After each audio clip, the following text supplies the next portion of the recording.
Alright, so now we're going to be removing the rear subwoofer assembly.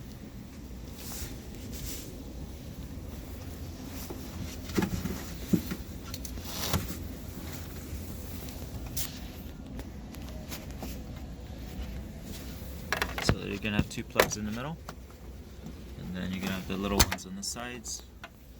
So total, it should be 4 plugs total. So one right here as well. Same thing. On the side right here.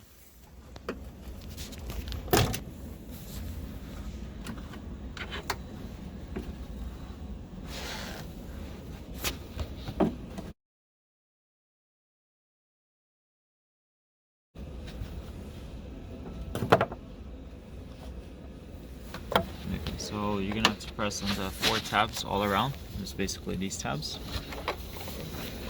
2 in the back and 2 in the front. And it is glued.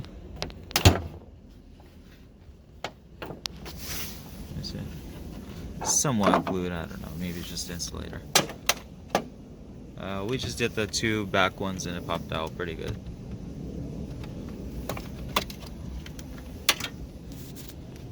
Okay, so this is your Deack speaker assembly.